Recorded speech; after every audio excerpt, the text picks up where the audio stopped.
L'Iran est en train d'attaquer Israël en ce lundi à 18h49, mais cet après-midi, il s'est passé ça.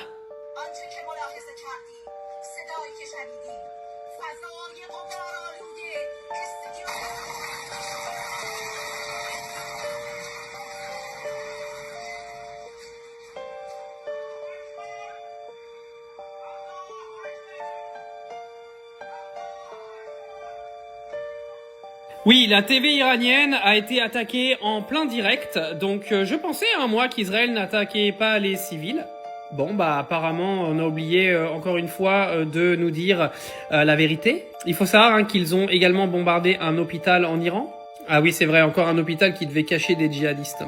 Alors, l'évolution, c'est que l'Iran est en train de contre-attaquer. Maintenant, je trouve que l'Iran est extrêmement faible dans ses répliques.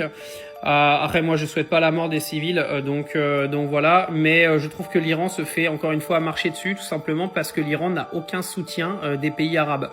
C'est hallucinant au Moyen-Orient ce qui est en train de se passer, c'est que vous avez la Palestine qui est en train d'être soumise à un génocide. Vous avez personne qui les défend.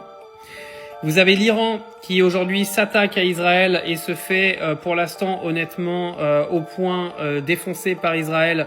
Et vous avez même des pays du Moyen-Orient qui ouvrent leur espace aérien pour que les avions israéliens passent pour aller bombarder l'Iran. Moi je suis un petit peu sidéré de voir ce qui se passe parce que les pays du Moyen-Orient n'ont pas compris, c'est qu'Israël c'est pas leur copain.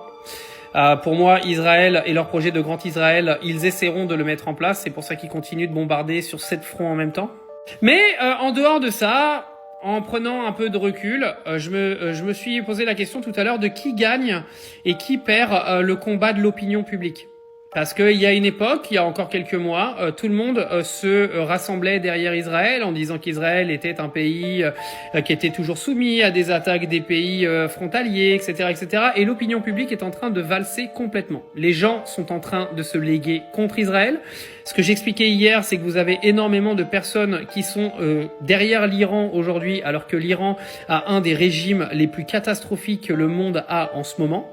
Donc ça vous montre à quel point les gens sont en train de comprendre qu'Israël est un pays absolument cataclysmique et qui commet des génocides et qui tue des civils. L'opinion publique est en train de s'éloigner d'Israël. Et ça, pour Israël, c'est pas bon du tout. Parce que là, ils vont la gagner, cette guerre avec l'Iran. Il va y avoir des négociations, ça va s'arrêter tout simplement parce que l'Iran, militairement, ne peut pas se battre avec Israël tout seul. C'est impossible. Avec tous les proxys qui ont été anéantis, comme le Hezbollah, les Houthis, etc., automatiquement, l'Iran tout seul ne peut pas y arriver. Mais moi, je serais Israël, je me méfierais quand même. Parce que en Occident, en Europe, etc., de plus en plus de gens se mettent derrière la Palestine et se lèguent contre Israël. Israël, dans ces guerres, est en train de perdre l'intégralité de l'opinion publique. Et ça, pour Israël, c'est pas bon signe.